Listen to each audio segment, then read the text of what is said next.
बात करेंगे middle east में छिड़ी जंग की एक बार फिर से, क्योंकि अमेरिका और ईरान के बीच में तीसरे दौर की जंग का आज 13वां दिन है। 13 दिन पहले 7 जुलाई को डोनाल्ड ट्रंप ने सीजफायर खत्म होने की घोषणा कर दी थी, तो वहीं ईरान पर अमेरिका की ओर से लगातार 8वीं रात भी हमले जारी रहे हैं।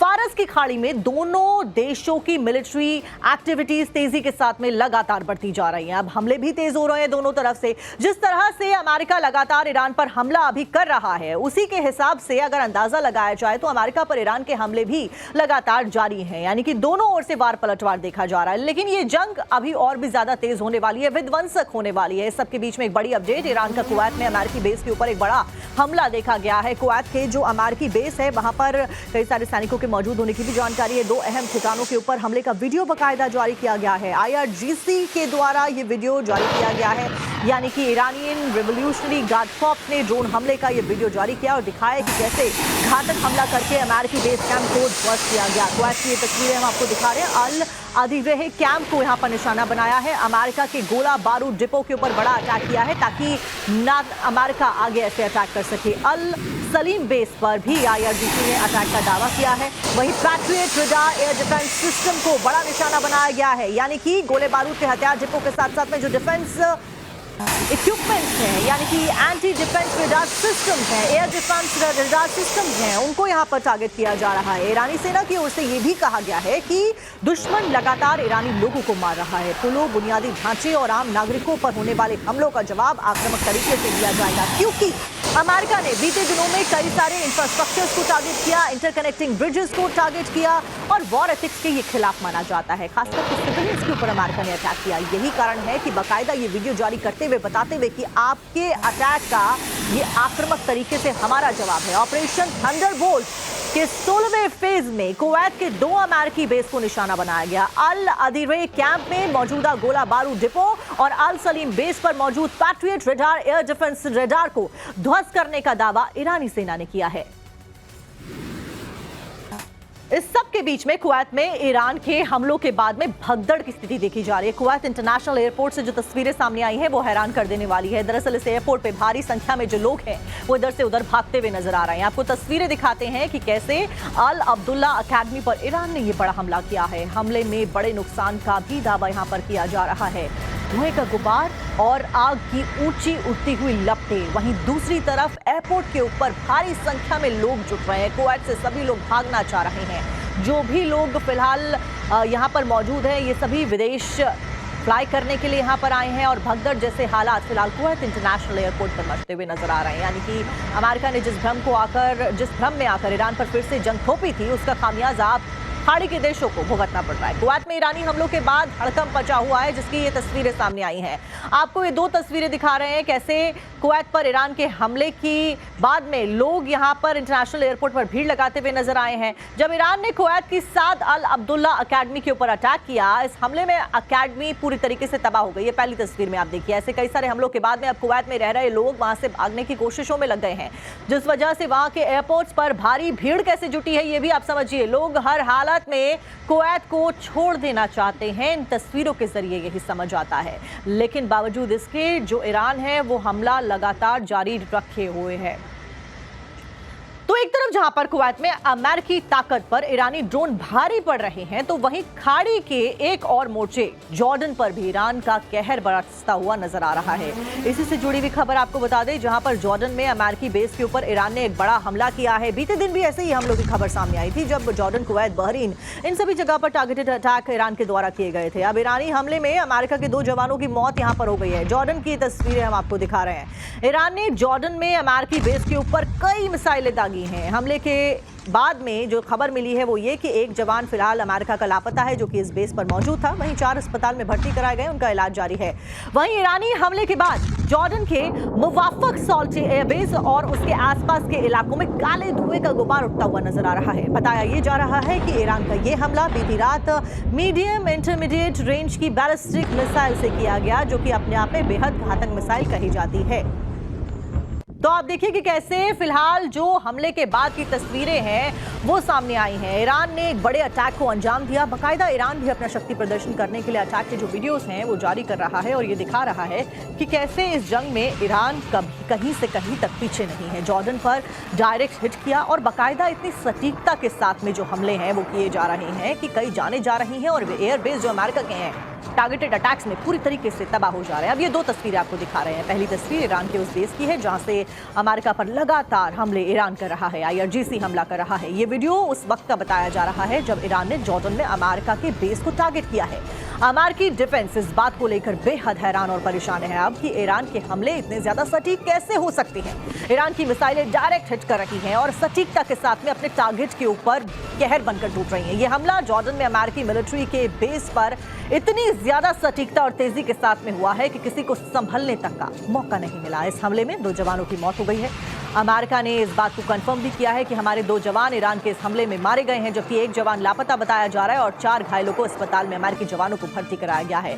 इसी बात से आप अंदाजा लगा सकते हैं कि कहीं ना कहीं अमेरिका को अंदाजा नहीं था कि तीसरे चरण का जब युद्ध छेड़ा जाएगा तो वो इस कदर घातक साबित होने वाला है अमेरिका के लिए। वहीं जॉर्डन में अमेरिकी सैनिकों की मौत के ऊपर डोनाल्ड ट्रंप का बयान सामने आया है। डोनाल्ड ट्रंप ने सैनिकों की मौत को बहुत दुखद बताया है। हमें ऐसा देखना बिल्कुल भी पसंद नहीं है, ऐसा होते हुए देखना बिल्कुल पसंद नहीं है, डोनाल्ड ट्रंप ने कहा है। ट्रंप ने यह भी कहा कि मारे गए सैनिक अमेरिका की सेवा कर रहे थे, लेकिन इस बीच डोनाल्ड ट्रंप एक बार फिर से परमाणु हथियार का जिक्र करना नहीं भूलते हैं। उन्होंने कहा कि ईरान को परमाणु हथियार हासिल नहीं करने देना चाहिए। सबके बीच में एक बड़ी ब्रेकिंग। जॉर्डन अटैक के बाद में बुरी तरीके से डोनाल्ड ट्रंप बौखलाए हुए नजर आ रहे हैं, जहां पर डोनाल्ड ट्रंप ने दुख व्यक्त किया सैनिकों की मौत के ऊपर। न्यूक्लियर वेपन्स का एक बार फिर से जिक्र किया। बुरी तरीके से बौखलाए हुए ट्रंप है। ट्रंप ने पेंटागन को कयामत बरसाने के ऑर्डर दे दिए हैं। ट्रंप ने कह दिया है open the gates of hell, यानी कि ट्रंप ने यह कहा है कि ईरान को नर्क में पहुंचा दिया जाए। अब इस वार्निंग के बाद में क्या अमेरिका एक बहुत बड़ा हमला करने वाला है, इसको लेकर अभी भी सस्पेंस बरकरार है, क्योंकि डोनाल्ड ट्रंप की कई सारी धमकियां सामने आ गई हैं। ट्रंप की धमकियों के बीच में ईरान के सुप्रीम लीडर मुश्तबा खामेनेई का भी बयान अब सामने आया है। इससे जुड़ी भी खबर आपको बता रहे हैं। अमेरिकी राष्ट्रपति डोनाल्ड ट्रंप पर मुश्तबा का हमला सामने आया, यानी कि पलटवार किया गया है मुश्तबा खामेनेई के द्वारा। वो पोस्ट भी आप देख रहे हैं। ईरानी सुप्रीम लीडर ने यह बताया, बेकार राष्ट्रपति अमेरिका पर बार बार समझौते के उल्लंघन का आरोप यहां पर मुश्तबा लगा रहे हैं। अमेरिका को मुश्तबा खामेनेई ने सीधी चेतावनी दी है। ये लिखा है पोस्ट में, अगर लड़ाई बढ़ी तो ईरान कड़ा जवाब देगा। जहां पर open the gates of hell की बात डोनाल्ड ट्रंप ने करी है, वहीं दूसरी तरफ मुश्तबा खामेनेई ने कहा कि पलटवार भी उसका बकायदा दिया जाएगा। सबके बीच में मुश्तबा ने डोनाल्ड ट्रंप को लेकर क्या कहा है वो भी आपको बताते हैं, क्योंकि बकायदा पोस्ट के जरिए धमकी यहां पर दी गई है। ईरानी सुप्रीम लीडर मुश्तबा ने बयान जारी किया, डोनाल्ड ट्रंप पर समझौते के उल्लंघन का आरोप लगाया, यानी कि जो सीजफायर MOU साइन किया गया था उसका उल्लंघन ट्रंप ने किया है हमला करके, ये मुश्तबा ने कहा। इसी के साथ में ईरान के साथ में हुए समझौतों का बार बार उल्लंघन हुआ है और समझौतों के उल्लंघन का मतलब राष्ट्रपति के साइन बेकार है। अगर लड़ाई और ज्यादा बढ़ती है तो ईरान कड़ा जवाब देगा, यानी कि अगर डोनाल्ड ट्रंप इसी तरीके से धमकी देते रहे और लड़ाई को आगे बढ़ाया तो ईरान भी बाकायदा जो रिटेलिएशन है वो करेगा। मुश्तबा खामेनेई ने अमेरिका को महान शैतान का दर्जा दे दिया है इस पोस्ट में बाकायदा, और महान शैतान बोला है और यह भी कहा है कि अगर आपने बड़े अटैक किए तो आपको इसका मुंह तोड़ जो जवाब है वो भी सहन करना पड़ेगा। यानी कि ईरान फिलहाल कहीं से कहीं तक सरेंडर मोड में नजर नहीं आ रहा है। इसी खबर के ऊपर हमारे साथ में गेस्ट जुड़े कर्नल रिटायर्ड उत्कर्ष राठौर रक्षा विशेषज्ञ के तौर पर हमारे साथ में जुड़े, मेजर जनरल रिटायर्ड अनुज माथुर रक्षा विशेषज्ञ के तौर पर हमारे साथ में जुड़े। जय हिंद सर, दोनों का स्वागत है आपका। और सबसे पहले मेजर जनरल अनुज माथुर आपके पास ही मैं आऊंगी कि फिलहाल इस पूरे घटनाक्रम को कैसे समझा जाए। आज की अगर बात की जाए तो जॉर्डन में बड़े हमले यहां पर किए हैं और अमेरिका ने अब ये कह दिया है open the gates of hell. Utkarsh sir आपके पास में आऊंगी, अभी मेजर जनरल के साथ में जुड़ने में कुछ दिक्कत है। उत्कर्ष सर, फिलहाल इसको कैसे समझा जाए? अब ये कहा जा सकता है कि वॉर वाकई शुरू हो गई है।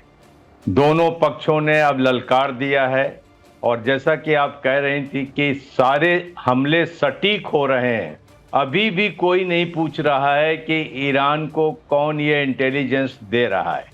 लॉन्ग डिस्टेंस मिसाइल्स को इतनी सटीकता से अगर प्रहार किया जा रहा है तो जाहिर सी बात है कि सैटेलाइट की इमेज और सैटेलाइट से टारगेट कोऑर्डिनेट्स दिए जा रहे हैं। बहरहाल अब युद्ध की भूमिका सेट हो गई है। इसके बाद कई चीजें हो सकती हैं। Open the gates of hell का मतलब है कि लीडरशिप पर अटैक हो सकता है। इसका मतलब है कि जो ईरान के लेकिन सर, क्रिटिकल लीडरशिप के ऊपर इंफ्रास्ट्रक्चर है, अटैक तो इससे पहले भी अमेरिका के द्वारा जारी रहा था। ऐसे में अब ऐसा क्या नया अमेरिका कर सकता है जो इतना बड़ा बयान ट्रंप दे रहे हैं, या इस बयान को भी हवाई बयान समझा जाए? हमलों की जो इंटेंसिटी अब बढ़ेगी, बहुत ज्यादा बढ़ेगी, और इसमें लीडरशिप को हटाने का एक धड़ा ये भी सोचता है कि जो ये प्रेजेंट लीडरशिप है, खामनेई को लोग समझ रहे थे मॉडरेट है, लेकिन जब अपने पिता के अंतिम संस्कार में उन्होंने एक बयान जारी किया था बदले का, तो उसके बाद ये पता चल गया है कि आईआरजीसी इनके ऊपर इन्फ्लुएंस नहीं कर रहा है, ये आईआरजीसी के साथ है। हो सकता है कि लीडरशिप पे एक बहुत बड़ा अटैक किया जाए, लेकिन उसके साथ में न्यूक्लियर ताकत न बनने की बात कही जा रही है। तो क्या ट्रंप इसके बाद फिर से न्यूक्लियर टारगेट्स जो हैं, फैसिलिटीज हैं, उनको रिविजिट करेंगे और या उसके साथ पावर सेंटर करेंगे? बहरहाल ईरान को अमेरिका इकोनॉमिकली बहुत ज्यादा पंगु कर देगा। ईरान क्या कर सकता है? ईरान देखिएगा रेड सी को एक्टिवेट करेगा। रेड सी को जब एक्टिवेट करेगा बाबले मंदब को, तो इस यहाँ मिडिल ईस्ट से एनर्जी की सप्लाई पूरी तरह रुक जाएगी, और वो चीज हमारे लिए बहुत ही भयावह साबित होगी, क्योंकि भारत आज थोड़ा बहुत तेल जो है वो सऊदी अरेबिया से या ओमान से लेकर उधर ही से निकल रहा है। यानी कि रेड सी में फिलहाल अपना अगला कदम जो है आगे बढ़ाता हुआ अमेरिका नजर आ सकता है। मेजर जनरल अनुज माथुर, फिलहाल अमेरिका की तरफ से बड़े अटैक बहरीन, कुवैत, जॉर्डन, इन सभी इलाकों में किए जा रहे हैं। यूएई में एक बार फिर से सायरन बजते हुए देखे जा रहे हैं। ऐसे में क्या ये देश जो बीच में पिस रहे हैं, अब एक होकर अमेरिका के साथ में आकर किसी बड़े हमले को ईरान के ऊपर करेंगे, या उससे पहले जो डोनाल्ड ट्रंप कह रहे हैं उसके ऊपर वो अमल हो जाएंगे कि हम एक बहुत बड़ा हमला करने वाले हैं? जय हिंद साक्षी, देखिए एक बात बिल्कुल क्लियर है कि अमेरिका का उद्देश्य इस समय ईरान के ऊपर लगातार दबाव बनाना है। देखिए, अमेरिका को सबसे ज्यादा चोट उस समय पहुंचती है और अमेरिका के अंदर बैकलैश उसका सबसे ज्यादा होता है जब बॉडी बैग्स जाने वापस शुरू हो जाते हैं। ये एक फंडामेंटल डिफरेंस है ईरान की फाइटिंग टेक्निक, फाइटिंग फिलॉसफी में, मेंटालिटी में, और अमेरिका की फाइटिंग मेंटालिटी में। और तो उसकी वजह से आप देखेंगे कि अब जो है अमेरिका और ज्यादा भीषण हमले करेगा। जहां तक सवाल बाकी पश्चिम एशियाई देशों का या गल्फ के देशों का है, देखिए गल्फ के देशों के पास ऑप्शंस बहुत ज्यादा नहीं है।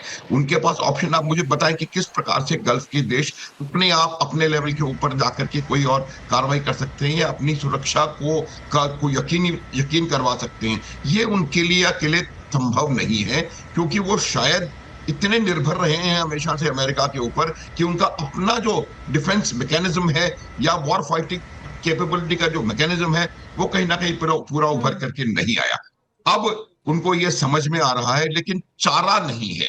अब आप देखिए, क्या वो अमेरिका के ऊपर पूरी तरह से निर्भरता छोड़ करके अमेरिका को कह देंगे कि आप यहां से चले जाइए, तो फिर कौन उनके डिफेंसेस की देखभाल करेगा?